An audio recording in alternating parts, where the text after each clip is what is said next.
नमस्कार, good morning. कैसे हैं आप सब? मैं कोशिश करता हूँ मॉर्निंग में सुबह आपसे जुड़ने का 8:30 बजे शार्प, और बात करता हूँ पर्सनल प्रोफेशनल लाइफ की। कैसे हम अपनी पर्सनल प्रोफेशनल लाइफ को, अपनी करियर लाइफ को बेटर कर सकते हैं, अच्छा कर सकते हैं। दोस्तों, मैं बात करता हूँ बिजनेस की, मैं बात करता हूँ पर्सनल डायमेंशन की। और बिजनेस की जब मैं बात करता हूँ तो एक फोटो कार्ड जो बिजनेस जो हमने शुरू किया है और उसमें ऑल ओवर इंडिया से इसमें अच्छा इंटरेस्ट शो कर रहे हैं, उस बिजनेस की मैं बात करता हूँ। दोस्तों, बिजनेस में जो सबसे इंपॉर्टेंट पार्ट होता है वो होता है सेलिंग का पार्ट।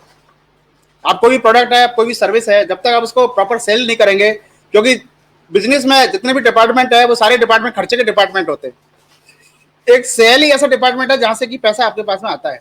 तो इनफ्लो का, कैश इनफ्लो का ओनली एक डिपार्टमेंट है और कैश आउटफ्लो के आपके सारे डिपार्टमेंट है।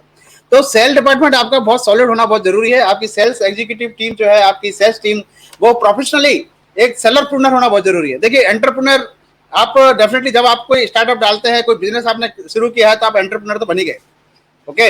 लेकिन आपको आप सेलरप्रेन्योर बना रहे हैं। अपनी टीम में ऐसे सेल्स एग्जीक्यूटिव खड़े करने हैं जो अपने आप को सेलरप्रेन्योर एस्टेब्लिश कर सके। और उसके लिए जरूरी है कि सेल्स की स्ट्रेटजी, सेल्स की स्किल। मेरे अब जितने भी वीडियोज आगे बनेंगे उसमें मैं कोशिश करूंगा कि सेल्स की ट्रेनिंग की सारी स्किल्स जो है मैं आपके साथ शेयर करूं। यह मेरे जो टीम मेंबर्स है उनको भी मदद करेगा, उनकी अपनी खुद की स्किल को डेवलप करने में, एज वेल एज आप सभी के। तो इसमें मेरा डबल पर्पज सॉल्व हो रहा है। वो कहते हैं ना कि एक तीर से दो निशान, तो वो वाली बात है। तो दोस्तों, मैं जब बात करूंगा, जब सेल्स ट्रेनिंग की बात करते हैं, सेल्स की स्किल की बात करते हैं, तो उसमें सबसे बड़ा जो प्रॉब्लम आती है वो आती है रिजेक्शन की प्रॉब्लम। रिजेक्शन मतलब कि कस्टमर ने रिजेक्ट कर दिया, कस्टमर ने प्रोडक्ट या सर्विस लेने से इनकार कर दिया, और उसमें कुछ कस्टमर के ऑब्जेक्शन होते हैं। उन ऑब्जेक्शन को हम कैसे हैंडल करें, क्या क्या ऑब्जेक्शन है उनको हम कैसे हैंडल करें, और उनको कैसे रिफ्रेमिंग करें कि वो जो ऑब्जेक्शन है वो अपॉर्चुनिटी बन जाए, सेलरप्रेन्योर के लिए वो अपॉर्चुनिटी बन जाए। तो ये उद्देश्य है। तो मैं ऑब्जेक्शन की भी बात करूंगा और उनके सॉल्यूशन की भी बात करूंगा। तो दोस्तों, मैं चलता हूं प्रेजेंटेशन पर, और हम बात करते हैं कि क्या ऑब्जेक्शंस है और उसके क्या हम सॉल्यूशन निकाल सकते हैं। तो सबसे पहले जब ऑब्जेक्शन की बात करेंगे उससे पहले हम स्टेप समझें कि सेलिंग के जो स्टेप्स है वो क्या। देखिए, सेलिंग क्या है? सेलिंग इज आइडिया को आप सेल करते हैं। आपकी कंपनी का आइडिया है, आपकी कंपनी का विजन है, मिशन है, उसको आप सेल करते हैं। कभी भी कोई प्रोडक्ट सेल नहीं होता है, हमेशा एंथुसियाज्म सेल होता है। जो आपकी कंपनी का जो एंथुसियाज्म है वो एंथुसियाज्म सेल होता है। वो एंथुसियाज्म आपके अंदर भी वो एंथुसियाज्म होना चाहिए। उस कंपनी का जो मिशन है वो आपके, आप भी उस मिशन में बिल्कुल अपने आप को समाहित कर लें, ये बहुत जरूरी है। तो सबसे पहली जरूरत तो ये है। तो अब इसमें स्टेप समझते हैं हम। देखिए, कोई भी प्रोडक्ट या सर्विस है ना आपकी, वो कस्टमर ये देखेगा कि उससे उसको क्या गेन होने वाला है, आप उसको क्या गेन देने वाले हैं। अब गेन कैसे हो सकता है? देखिए, या तो वो उसको कस्टमर को मदद कर रहा है उसके किसी गोल को अचीव करने में। जैसे माना कि उसका बिजनेस आज उसका 1 लाख का टर्नओवर है पर मंथ का। अब वो चाहता है कि मेरा बिजनेस का जो टर्नओवर है वो 2 लाख होना चाहिए। तो अब जैसे मैं फोटो कार्ड की बात कर रहा हूँ, तो फोटो कार्ड उसको एक बिजनेस सॉल्यूशन प्रोवाइड करेंगे, तो हम ये कहेंगे कि भाई आप इससे अपने 1 लाख के टर्नओवर को आप 2 लाख कर सकते हैं। तो आपके गोलों को आप अचीव कर सकते हैं। गोल को कैसे कर सकते हैं कि अभी आप ऑफलाइन सेलिंग कर रहे हैं, अब इससे आप ऑनलाइन सेलिंग कर लेंगे, तो आप अपने गोल को अचीव कर सकते हैं। तो that is the first thing कि आपको यह पहचानना होगा कि उसका गोल तो क्या है, वो गोल हम अचीव करवा सकते हैं कि अपने प्रोडक्ट या सर्विस से या नहीं। देन सेकेंड थिंग कि आप उसकी कॉस्ट कम कर सकते हैं क्या, ये बहुत इंपॉर्टेंट है।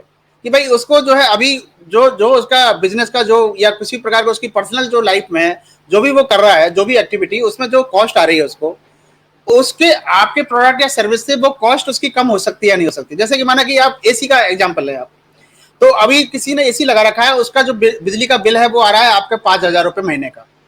अब आप अपने एसी में ये क्लेम करते हैं कि भाई आप ये एसी लगाएंगे, ये इन्वर्टर एसी इस प्रकार की टेक्नोलॉजी से बना हुआ है जो आपके बिल को 5,000 से 3,000 रुपए कर देगा। तो कॉस्ट कम हुई कि नहीं हुई? तो वो आपके उसके कस्टमर की कॉस्ट को कम कर दे। या कोई पेन एरिया को सॉल्व करे, कस्टमर की कोई प्रॉब्लम है, उसका कोई पेन एरिया है और उस पेन एरिया को आपने समझा। जैसे कि मैं आपको बताऊं, फोटो कार्ड में आप देखिए एग्जांपल, आप फोटो कार्ड का मैं दूंगा क्योंकि फोटो कार्ड का बिजनेस मेरा है, तो डेफिनेटली मुझे फोटो कार्ड का एग्जांपल देना है। कि फोटो कार्ड ने एक पेन एरिया समझा सेलर का। क्या पेन एरिया है? कि सेलर चाहता तो है ऑनलाइन सेलिंग करना, लेकिन उसके पास में नॉलेज नहीं है, टेक्निकल नॉलेज नहीं है। दूसरा, उसके पास में वो अलग से कोई स्टाफ नहीं रख सकता है, उसके पास कंप्यूटर नहीं है, और आईटी की उसको नॉलेज नहीं है। ऐसे में क्या हम उसकी मदद कर सकते हैं? हाँ, बिल्कुल कर सकते हैं। हम उसको उसके पेन एरिया को समझ के हम उसको इस तरह का मोबाइल ऐप दे रहे हैं जिससे को वो इजीली ऑपरेट कर सकता है। उसमें उसको अलग से कोई एक्स्ट्रा स्टाफ की जरूरत नहीं है। प्रोडक्ट लिस्टिंग भी उसमें इजीली कर सकता है। तो पेन एरिया समझा। दूसरा पेन एरिया हमने समझा कि कोई और दूसरे जो ऑनलाइन वेबसाइट से या ई कॉमर्स साइट से या मार्केट प्लेस से जुड़े हुए हैं सेलर, उनका सबसे बड़ा इशू क्या होता है कि वहां पर रिटर्न और रिफंड का बड़ा वो रहता है इशू। रिटर्न काफी आते हैं और उनको फिर रिफंड करना और फिर उसमें लॉजिस्टिक जो है वो चार्जेस खुद को बेयर करना पड़ता है, ये सारे इशू आते हैं। तो हमने उस पेन एरिया को समझा। तो हमने कहा कि भाई देखिए, आप अपनी शॉप पॉलिसी खुद रखिए।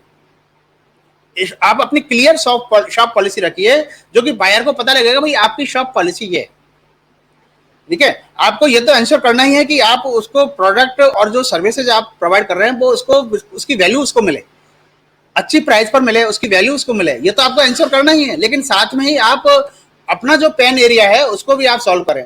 तो ये हमने समझा कि भाई आप ये क्लियरली कहें कि भाई हम रिटर्न उसी पोजीशन में करेंगे जब प्रोडक्ट में कोई डैमेज होगा। सिर्फ इसी बेस पर नहीं कि भाई आपको पसंद नहीं आया, है ना, इस बेस पर हम रिटर्न नहीं करेंगे। तो ये एक पेन एरिया था जो हमने समझा। तो इस तरह से आपको पेन एरिया आपको आइडेंटिफाई करना होगा। देन आपको ये देखना होगा कि उससे मैग्नीट्यूड ऑफ गेन, मतलब उसको जो गेन होने वाला है उसको आप मॉनिटरी टर्म्स में डिफाइन कर सकते हैं क्या, कि भाई आप अगर ये प्रोडक्ट लेंगे या ये सर्विस लेंगे तो आपको इतने का फायदा होगा। ये स्टेप्स है, इतने का फायदा होगा, वो मॉनिटरी टर्म्स में बहुत अच्छी तरह समझ में आता है। ठीक है ना, बहुत फायदा होगा, अच्छा फायदा होगा, वो हो जाएगा, आपकी लाइफ बदल जाएगी, ये वर्ड्स उसको ज्यादा कन्विंस नहीं करेंगे। उसको कन्विंस करेगा कि कितने का फायदा हो रहा है, काउंटेबल होना चाहिए, है ना, काउंटेबल होना चाहिए।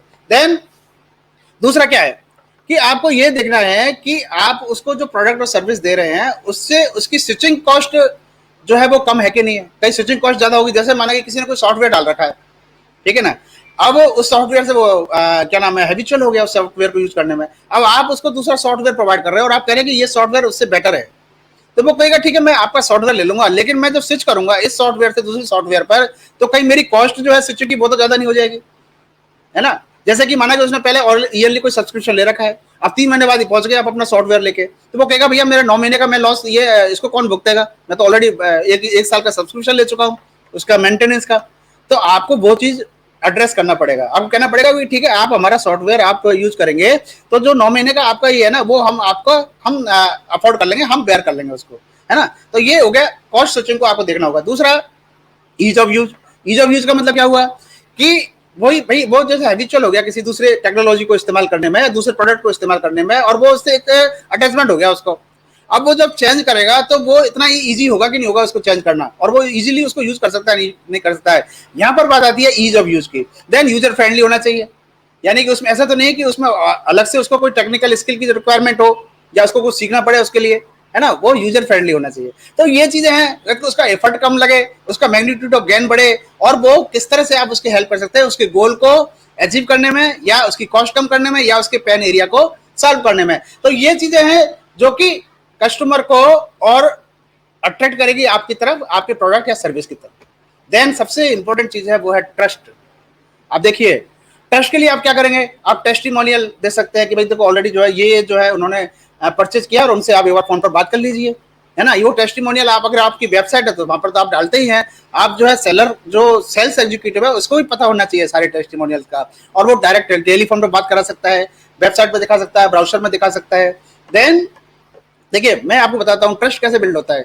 आपकी नई कंपनी है, नया प्रोडक्ट है, आपकी नई सर्विस है, तो आप ट्रस्ट कैसे बिल्ड करेंगे। आप उसको पहले छोटा ऑफर दीजिए, छोटा प्रोडक्ट दीजिए, छोटी सर्विस दीजिए, उसको कहिए कि आप पहले इसको यूज करें, जब आपको ये अच्छा लगे तो आप हमारा बड़ा प्रोडक्ट आप यूज करें, है ना। पहले उसको 1 महीने का सब्सक्रिप्शन दो, 1 महीने का सब्सक्रिप्शन अच्छा लगेगा तो उसको फिर कहेंगे भाई अब आप साल भर का ले लीजिए, है ना। तो ये लिटिल डीलिंग फर्स्ट, पहले छोटी छोटी डीलिंग करो, उसके बाद में जब ट्रस्ट बिल्ड हो जाएगा then you can do big dealing. ये फोटो कार्ड में भी हम करेंगे। अब जैसे हमारा जो सब्सक्रिप्शन प्लान होंगे वो सब्सक्रिप्शन प्लान को हम क्या करेंगे, पहले 1 महीने के लिए, 2 महीने के लिए या 3 महीने के लिए हम उनको देंगे।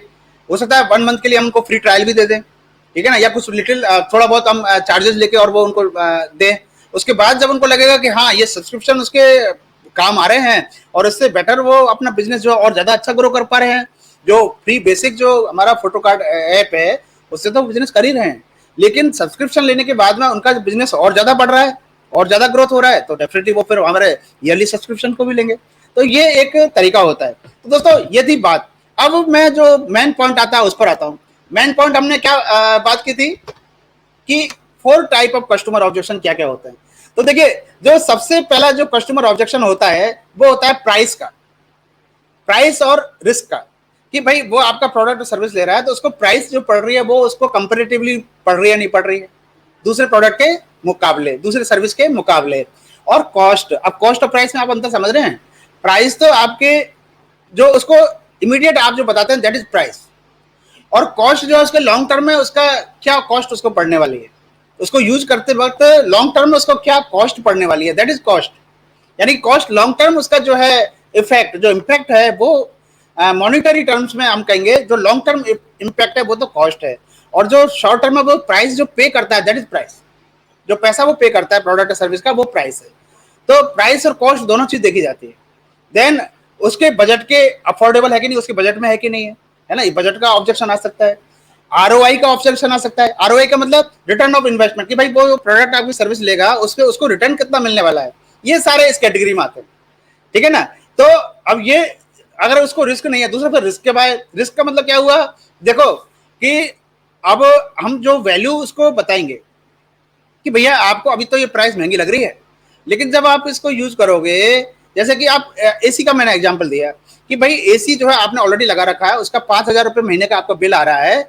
हमारा एसी डेफिनेटली आपको 10,000 रुपये महंगा पड़ेगा, लेकिन आप जब साल भर का बिल देखेंगे ना, बिजली का बिल, तो आपको पता लगेगा कि आपकी वैल्यू जो है वो इसमें ज्यादा आपको मिल रही है। अगर ये चीज हम कन्विंस कर पाएंगे तो ये जो ऑब्जेक्शन है उसको हम बिल्कुल आसानी से जो हम उसको और डील कर पाएंगे। देन आता है क्वालिटी ऑफ सर्विस। अब क्वालिटी ऑफ सर्विस का मतलब क्या है कि आप जो प्रोडक्ट और सर्विस दे रहे हैं उसकी क्वालिटी के बारे में उसका ऑब्जेक्शन हो सकता है। जो अपन को क्या है अपना आपका रेस्पॉन्सिवनेस, आपकी ट्रेनिंग जो है वो बड़ा इंपॉर्टेंट होता है। सेल्स एग्जीक्यूटिव की ट्रेनिंग इसमें बड़ी इंपॉर्टेंट होती है। रेस्पॉन्सिवनेस इंपॉर्टेंट होता है, कंपेटिबिलिटी इंपॉर्टेंट होता है। तो ये जो है ये आपको सेल्स एग्जीक्यूटिव को ये ट्रेन करना पड़ेगा कि वो बता सके कि ये जो हम क्वालिटी आपको दे रहे हैं वो डेफिनेटली कंपेरेबल है और आपको जो दूसरा प्रोडक्ट या सर्विस यूज कर रहे हैं उससे बेहतर है ना। तो ये कंसर्न उसका कम होगा। Then trust relationship. अब आपको क्या, देखिए नई कंपनी होगी तो नई कंपनी का ट्रस्ट बिल्ड करने में थोड़ा सा टाइम लगता है, क्रेडिबिलिटी में थोड़ा सा टाइम लगता है। तो वो आपको देखिए प्रोडक्ट को, सर्विस को, जो भी आपको बेचना है उसको आप बेचिए बाद में, सबसे पहले आप कनेक्ट करिए। आपको कस्टमर से कनेक्ट करना पड़ेगा। अब मैं आपको एक एग्जांपल देता हूं। आईफोन का एक फोन है ना, आप जा रहे हैं सड़क पर, ट्रैफिक लाइट पर आप रुके, एक अनजान आदमी आपके पास में आया, बिल्कुल न्यू पैक्ड आईफोन का लेटेस्ट वर्जन है, और वो खोल कहता है कि आप इस फोन को ले लीजिए और मैं आपको इससे बाजार में जो रेट है उससे 15,000 रुपये कम में दे दूंगा। ठीक है, आपने देखा यार बिल्कुल पैक्ड फोन है, आपने उसको खोल के भी देख लिया, बिल्कुल पैक्ड है, बिल्कुल उसकी जो वो उसके जो एनवेलप है वो भी नहीं हटा है ना, उसकी उसका जो कवरिंग है वो भी नहीं हटी है, लेकिन फिर भी आप लेंगे क्या? नहीं लेंगे। क्यों नहीं लेंगे? क्योंकि वो आप उससे उसको ट्रस्ट नहीं कर सकते, वो न्यू वो है, उससे आप कनेक्ट नहीं है, आप उसको ट्रस्ट नहीं कर सकते। तो ये इंपॉर्टेंट होता है। तो हमेशा हमको रिलेशनशिप एस्टेब्लिश करना पड़ेगा। देन ये जो ट्रस्ट वाला ऑब्जेक्शन है ना उसको हम दूर कर सकते हैं। और सबसे लास्ट वाला होता है वो है आपका स्टॉल। स्टॉल का मतलब है कि देखिए क्या होता है, जब हम प्रोडक्ट बता रहे हैं, सर्विस बता रहे हैं, जैसे जैसे क्लोजर जाते हैं, हम सेल्स के क्लोज में जाते हैं तो ज्यादा प्रेशर कस्टमर फील करता है। और कई बार क्या आप देखा वो खूब कन्विंस हो रहा है, सब कुछ हो रहा है, लेकिन एक एंजाइटी, कंफ्लिक्ट उसके अंदर जो है ना, और एक सेंस ऑफ अर्जेंसी जैसे हम शो करते हैं ना, तो उससे वो फिर दूर भागने लगता है। और लास्ट में अगर नहीं नहीं यार मैं सोचूंगा, बाद में देखूंगा, वो अपने डिसीजन को डिफर कर देगा। तो ये 4 प्रकार के ऑब्जेक्शन है जो हमें देखने होते हैं। अब दोस्तों ऑब्जेक्शन की बात हो गई, अब हम बात करते हैं रिफ्रेमिंग की, कि हम उनको रिफ्रेम कैसे कर सकते हैं, यानी कि जो ऑब्जेक्शन आए ना उन ऑब्जेक्शन को हम कैसे रिफ्रेम कर सकते हैं, ये स्किल जो है बड़ी काम आती है। अब रिफ्रेमिंग में आप देखिए, इसमें आपकी जो रेस्पॉन्सिवनेस है और आपकी जो सिचुएशन को समझ के उसको उस तरीके से टैकल करना, हैंडल करना, ये बड़ा इंपॉर्टेंट है। देखिए सबसे पहला इंपॉर्टेंट है कि आप क्वेश्चन को अंडरस्टैंड करिए, उसके क्वेश्चन को समझिए, आप उसके लिए इसको रिपीट करिए क्वेश्चन को विद इमोशनल स्टेट, मतलब इमोशनल स्टेट के साथ में उसको रिपीट करिए और आप उसके इमोशन को समझिए। तो जैसे कि उसने कहा कि भाई मेरे को तो पैसा, इसका प्राइस बड़ा महंगा लग रहा है, तो आप कहेंगे why do you feel the price is too high. आप कहेंगे भैया आपको क्यों लग रहा है कि प्राइस इसकी हाई है। आप उसको क्लोज क्वेश्चन पूछो इस तरह से, है ना। तो ये एक तरीका ये हो सकता है कि हम उसको समझे तो सही कि भाई उसका एक्चुअल वरी क्या है, एक्चुअल ऑब्जेक्शन उसका है क्या। ये देन हम मिनिमाइज भी कर सकते हैं क्लोज क्वेश्चन से। जैसे so you are saying you are concern about ROI, जैसे आपने कहा कि भाई आरओआई का आप कंसर्न है, तो आपने ओवरऑल कॉस्ट देखी इसकी, ओवरऑल वैल्यू देखी इसकी, जो मैंने अभी एसी का एग्जांपल दिया आपको, कि आप उसको बताएं कि भाई आप इसको साल भर जब यूज करोगे ना तब आपको आरओआई डिसाइड करना है। अभी आप ये मत देखिए कि अभी ये आपको 10,000 रुपये महंगा पड़ रहा है, लेकिन ओवरऑल आपको साल भर में ये क्या दे रहा है। तो आप इस तरह से उसकी मिनिमाइज कर सकते हो उसके इस ऑब्जेक्ट को। Then compare risk and benefit. देखिए जो ऑलरेडी प्रोडक्ट बाजार में है, ऑलरेडी वो यूज कर रहा है या सर्विस वो यूज कर रहा है, उसको आप अपने प्रोडक्ट से कंपेयर करिए। ये है, ठीक है ना। आप जो कस्टम सॉल्यूशन जो प्रोवाइड कर रहे हैं वो कस्टमर की नीड को बेटर अंडरस्टैंड कर सकते हैं, नहीं कर सकते, एड्रेस कर सकता है नहीं कर सकता है, वो आपको देखना होगा, है ना। ये है, इससे पॉजिटिव इंपैक्ट पड़ेगा।